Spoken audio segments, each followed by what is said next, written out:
ایمان ہو لیکن اخلاق اچھے نہ ہوں تو بھی فائدہ مند نہیں، کیونکہ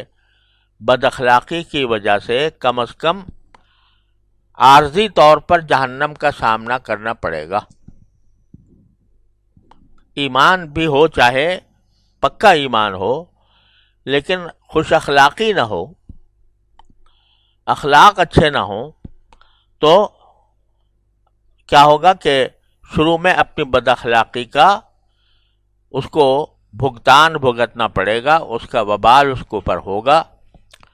پھر چاہے اللہ تبارک و تعالیٰ ایمان کی برکت سے اس کو واپس جنت میں بھیج دیں، لیکن بھگتنا پڑے گا۔ اور اللہ بچائے، عذاب جہنم ایسی چیز ہے کہ ایک لمحہ بھی یا چند منٹ بھی اس میں گزارنا، اللہ بچائے، وہ قابل انسان کے لیے قابل برداشت نہیں ہے۔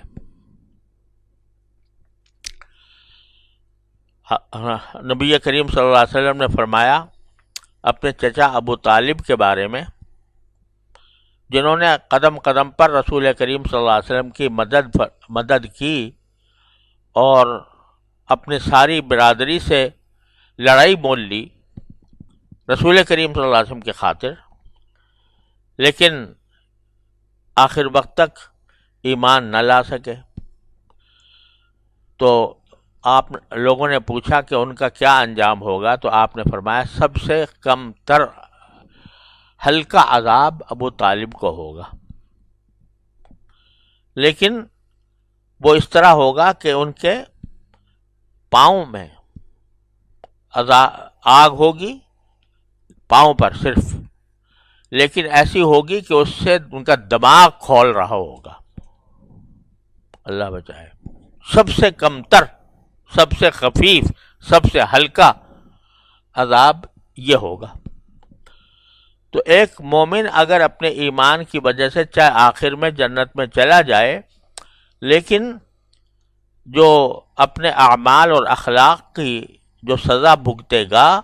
وہ بھی کوئی ایسی نہیں ہے کہ جو آدمی کے لیے قابل برداشت ہو۔